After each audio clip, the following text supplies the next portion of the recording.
with Gina. The news with Gina Grad. Well, Iran's supreme leader, Ayatollah Ali Khamenei, is threatening, quote, harsh retaliation against the U.S., whom he has called, quote, the cruelest people on earth. Now, that's because the commander of Iran's Revolutionary Guard Corps, Major General Qasem Soleimani, was killed early Friday in an airstrike ordered by President Trump. That's according to the Pentagon.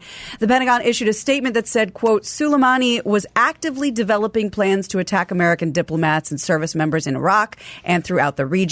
The statement added that the general was responsible for the deaths of hundreds of Americans and coalition service members and wounding of thousands more. I'm sure we'll get into more of this, tomorrow as things develop. People are talking World War III. People are talking we're walking targets. I had this great thing, which I was watching the news unfold, or the news was discussing it, and I was watching it, and I thought, okay, I want to do it's a new fun game now, which is you just compare and contrast Fox to CNN. Sure. And you go, what are they saying versus what are they saying?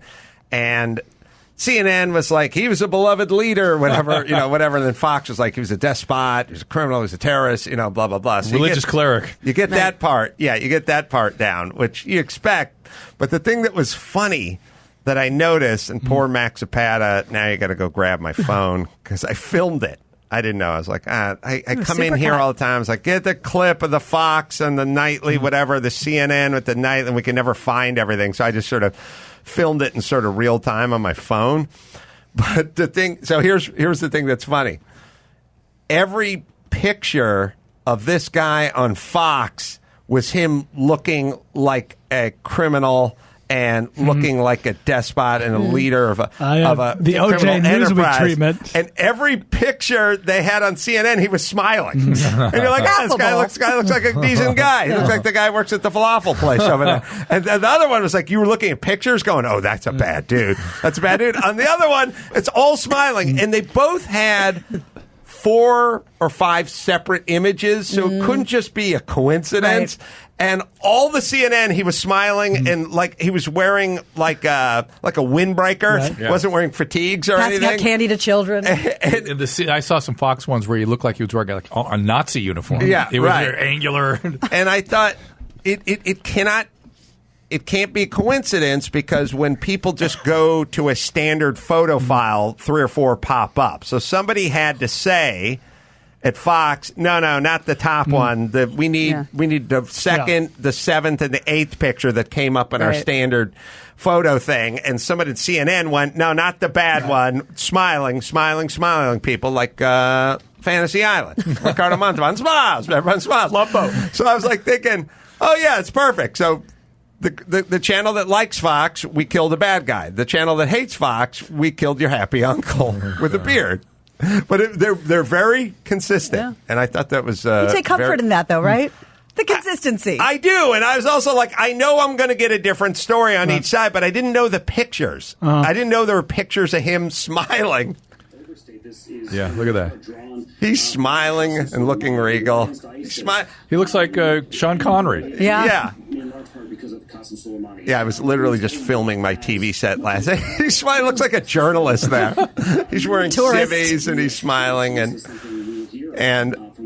whatever. And one after the other. All right, so if you see, that's MSNBC. Sorry, he was smiling. That 3 shots of him smiling, and then if you go to Fox, it's 4 shots of him scowling or looking like he's plotting something evil to Americans. Yeah. All right. Who might be interesting to have on to talk about this is Brian Suits, who does Dark Secret Place, because he was in combat and he does have a lot of thoughts about this. I was listening on the way in. Love that guy. Yeah. So maybe we'll get a hold of him. Well, the Food and Drug Administration announced Thursday that it's banning the majority of fruit and mint flavored vaping products in the hope of halting use by teens.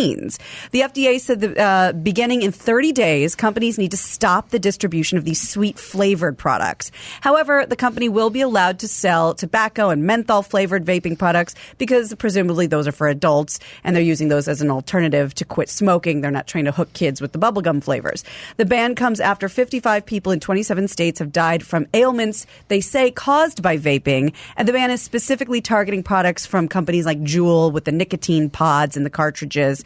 And the Trump administration... Fake news, Gina, be careful. Well, hold on. I want to get your thoughts on this because the Trump administration announced the ban in September, but it was delayed due to lobbying by tobacco and vaping companies. So there's obviously a lot of tug of war about this. Yes. So I fully support it. I think it's fine. I think the idea of not letting kids get hooked because of the crazy flavors, excellent idea. I'm all for that. I'm relieved that they did not put some kind of weird moral imperative. They've been in a moral panic about vaping. Moral panic.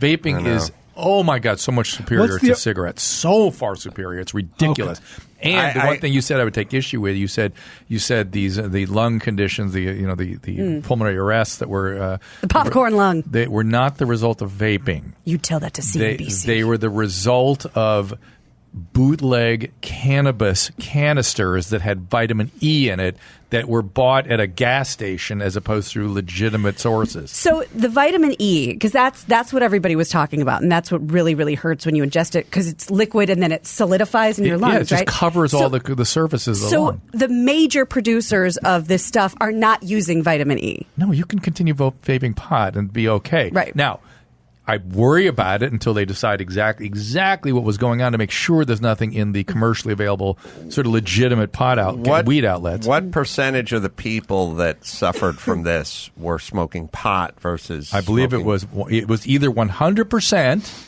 or 90%, and there was question about whether that 10% was telling the truth. So here's how you work your magic if you're trying to get rid of vaping or third-hand smoke or whatever it is. You go... we got to get rid of the bubblegum flavored and the juicy fruit flavored vaping that Juul is making. What about these 50 people who've died because of complications? Right, but not of that. No, not from their product, not from the bubblegum, not the stuff you brought up. Nothing to do with your sacred and not even the cow, nicotine which stuff. is weed. They don't. They love weed. They hate cigarettes, which is like I don't know. I don't know where everyone's forming their opinions these days. Like I don't love cigarettes. I don't love weed. It's such a pendulum This shift. weed is like some sort of way of life, and cigarette is something that your evil stepdad smoked when he was sodomizing you. And I get it, but you're not allowed to do that. You're not allowed to go bubblegum. And then what about these? Right. That was weed, everybody. And bootleg weed, and bootleg weed. You can continue to smoke your weed vapes. There's little. I wouldn't recommend it, but it's being sold. We're attempting to make policy. It's helpful to have information, or at least be rational. Be rational. What happened, everybody? Well, this is a little bit reminiscent of the tourists that were dying after drinking the hotel alcohol in Puerto Rico or whatever. It wasn't sanctioned by the Hilton or Marriott. Right. So we'll see where that goes. Well, Adam, I know it's the first day back, and I know I'm going to catch hell for bringing this up, but damn it, it's getting so near. We have to talk about it. Uh-oh. Former Fuller House actress Lori Loughlin will be in a Boston courtroom on January 17th. Her close friends. We need a Dazed Last Accident style counter. The reason I'm bringing this up is because this quote is awesome. Her close friend says she's come to the realization that prison is inevitable. One of them claimed, quote, Lori's getting advice from ex-inmates. She's learning the lingo and practicing martial arts. She knows her celebrity will make her a target behind bars. She's ready to rumble. Will Ferrell, Kevin Hart movie. Yes, it is. That's right. So apparently 6 months is the minimum sentence. 45 years is the maximum. And remember, prosecutors sent another wealthy father to federal prison for paying his $500,000 to a college admission office. He got 6 months. And meanwhile, both of Lori's kids have dropped out of school. It was all that for that? Yep. On the rule of the school law, one of the 1,000 laws that were passed for 2020 in California is no more disciplining 4th through 8th graders who disobey and are unruly and blah, blah, blah. So we're kind of getting rid of that part of school and rules and law, but we're tripling down on the celebrities that are trying to buy their kids into USC. You mean like paddling or detention? There's no more suspension of kids that are defiant, won't obey. You tell the kid, put your cell phone down, and they go, fuck you, Pops. Yeah. You're not allowed to suspend them anymore. Wow. By the way, this will bear unbelievable fruit in the future. Think how this should bringing a lot more qualified teachers into the mix, right? Yo, I want to be there. The lines are around the block. Of course, everyone wants to be a teacher when you're a 24-year-old chick who's telling a 8th grader put his phone away and he's telling you to suck his dick and you can't do anything. Nothing attracts people to the industry like that. I love it. It's like, we need the best. We need the brightest. All right. How about you back him up a little? How about you fucking watch their back? Yeah. And also, I don't know. Is it helping? Is it going to help? Where should we be? These kids who have learned that they don't have to listen to anyone. All right, now they're 19, and it's not a teacher, and it's a cop, and the cops told them to do something, and they told them to blow them, and now they're dead. Yeah. That's the way it works. Helpful people who are making legislation. Okay, and I'm sure the teachers union who voted you into the fucking office you're in right now are profoundly thankful that you're getting rid of all rules and taking all the tools they have to discipline. Shouldn't they just be in charge of their class? Do you think they hate kids or young kids of color or anything? Wouldn't you think that the person who's dedicated their life to teaching those young kids could decide whether someone has crossed the line or not and march you to the principal's office? But then that gives them a seat on the school-to-prison pipeline, Adam. That's right. That is how. Express train. Yeah. That's the express train. Okay. Awesome. Well, maybe Lori should take a note from this guy. He had a good run. An inmate who escaped from a South Carolina prison 40 years ago, finally back behind bars after he was arrested last week in Delaware. 64-year-old. Give that guy his due. Come on. I hope that guy's in a holding tank with a guy who escaped on a Wednesday night and was found Thursday morning. So it's like, how 6.5 hours of bliss. Interesting. I don't want to brag, but I escaped from this prison. I ordered a Blizzard, and I was able to drink half of it before the feds got hold of me. It's adorable. I started a family, ran a small business. I have grandchildren. Loved and lost, traveled the world. You know that song where the chick singing about never being a her? Of course. I've done my favorite. I've done it all. What? Whatever that chick did. Are you Charlene? That's what I did. Twice. Oh, my God. So you went out noonish on Wednesday and back by dinner? Before dinner. Interesting. Maybe I'll teach you how to run serpentine in the General Pop yard. That'll be my gift to you in 2020. Well, he is 64-year-old Jose Romero. He was busted for public intoxication and trespassing. He was Didn't really celebrating keep a low pro. 40th anniversary. Yeah, at the time of his arrest, 40 years of freedom. He gave the police a false name, but his fingerprints matched those of Romero, who was convicted of armed robbery in 1979 and escaped. Romero will be extradited to South Carolina, where he will be required to serve the rest of his sentence, probably tack on a few as well. By the way, time served. How did he escape, you ask? He was doing one of those work details where I think you probably got to leave during the day and he slipped out. Mm-hmm. Yeah, there's a lot of all the movies I saw about either tunneling or going on a zip line over the top of laundry. They've all just turned into what happened. They left the gate open and the wind was blowing toward the gate. Yeah. The guard was texting. He just kind of wandered out. Yeah. Nobody noticed. They're all kind of turned into just left. Yeah. They're not romantic. No, I want some tunnels or some Tango and Cash. Or some fake, some paper mache heads. Yeah. Oh, yeah. And the bed. He was there for bed check.